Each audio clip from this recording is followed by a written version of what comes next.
Muvangeli Shiloh. Himina mu evangeli Shiloh. Louis Richard Kereke. Mufundisi Gondongwe. Mufundisi Tisharwa. Bishop Mujongo. Bishop Dera. Neni ndinazo zvekureurura nokutenda pamberi paMwari. Ndinotenda Mwari wakandiita muApostora waJeso. Muno musangano reVAAPOSTORA veAfrica. Chechipiri ndinokumbira Jehovha Mwari andiregerere. Ndakatadza pamberi paMwari nokufunganya maringe neupenyu. Ndinokumbira Jehovha Mwari andiregerere. Zvino ndinoisa pamberi paMwari waPauro Mazha weAfrica. Akatumwa kumazuva ane ekupedzisira kuzozorodza vanotenda. Ndinotenda Mwari akandirwira munjodzi tsaona yematsotsi. Nokuti musi wa 28 January gore rino ndakasangana nematsotsi zuva rovira. Ndiri mumotokari nomumwe wandakanga ndiinaye. Matsotsi vakanga vane motokari vakauya vachida kutora motokari yatakanga tiinayo.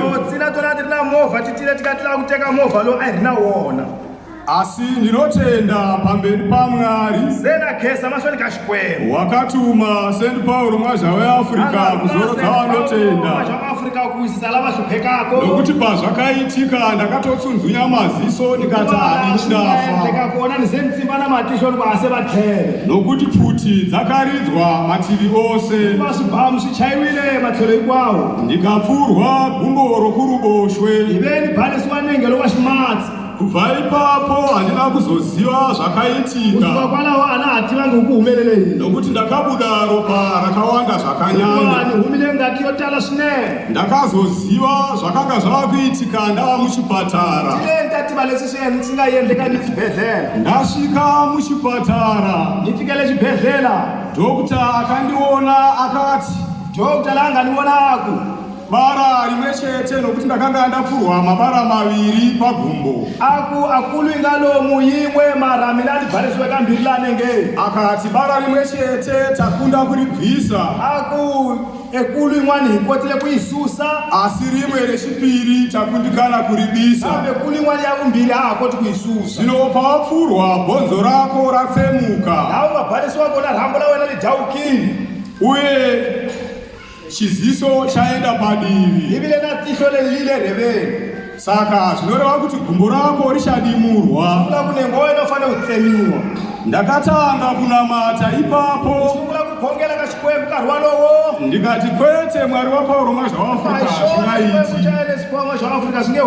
kuti gumbo rangu ridimurwe, kuti ndibatsire muranda waMwari Pauro Mazha weAfrica pabasa rokusikwa kwenyika yechiAfrica. Zvino hazvingazoiti kana gumbo rangu richinge radimurwa.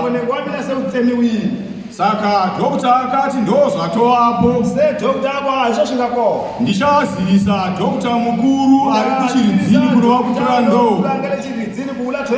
Nokuti ndokwauchanodimurirwa gumbo rangu. Saka ndakaramba ndichinamata. Ndikafonera vaprofita namabhishopi vari kuZimbabwe. Vamwe vari pano ndimuprofita Mambariza. Ndikamuzivisa dambudziko randakanga ndawirwa naro.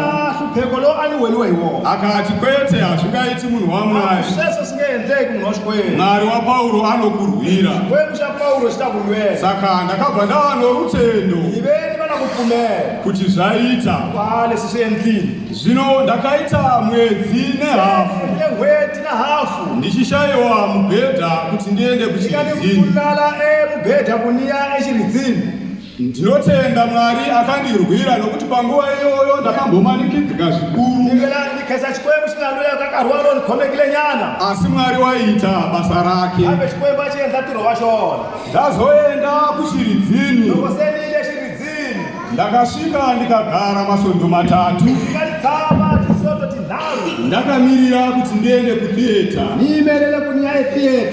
Nokuti ndasvika kuchiridzini. Dokta akati tichaedza kubvisa bara riri pagumbo rako. Kana takunda chasara pani loko ifulile chikuto kuselela dzolweni kuti tione kuti pangaitwa sei nekuitaona kuingasiyendisa kuyi. Asi ndinotenda Mwari nokuti zuva randakazoenda kutheater akesa chikwembi kusiku ya theater kuti ndinoitwa operation. Andikafanike nyana ndo operation. Chandinotenda pamberi paMwari ndikesa kumafereka chikwembu nokuti zvose zvagadzirwa. Kwaikwaso zvinungiseleliwini. Ndapinzwa mutheater. Ndakatobaiwa injection rechiveve.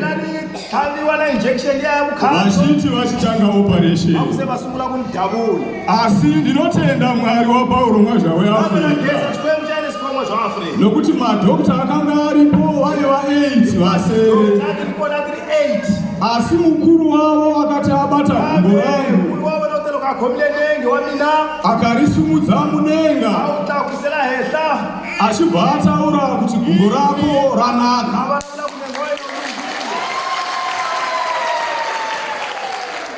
Hauchaitwa operation.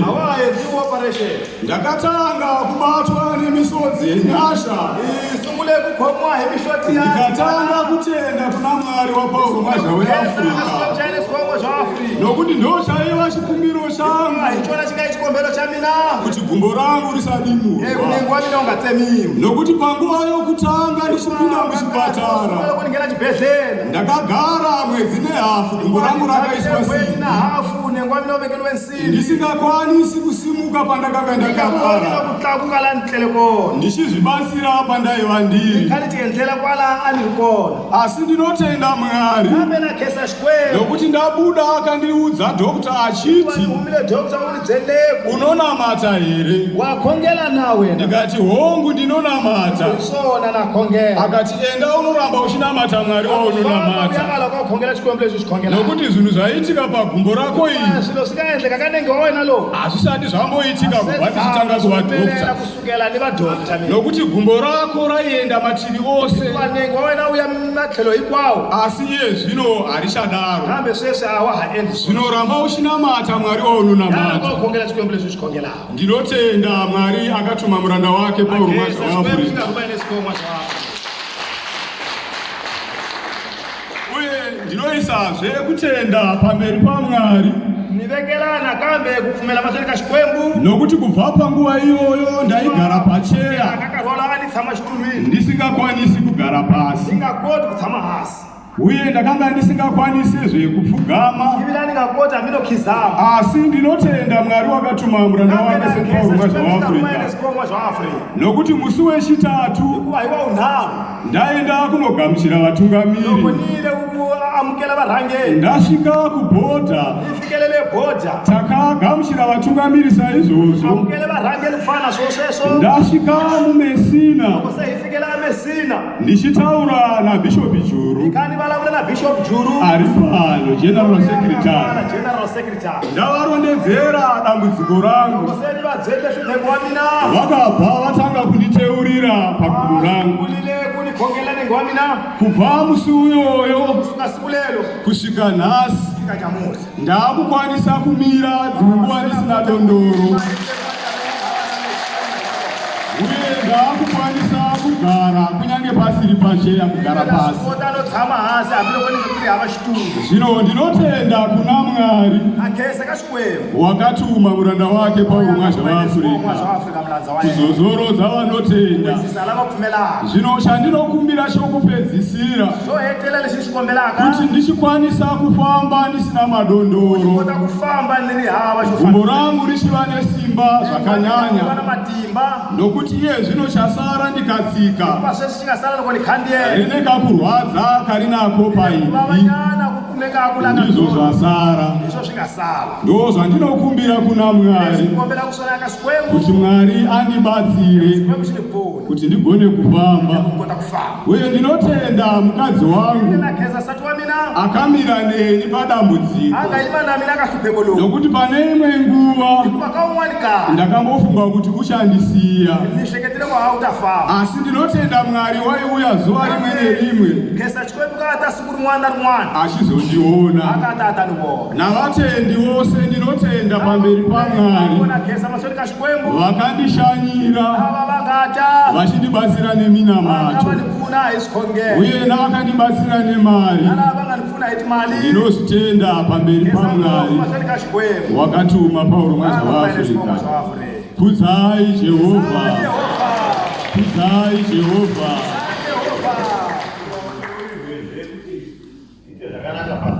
Ndinotenda Bishop.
Hallelujah.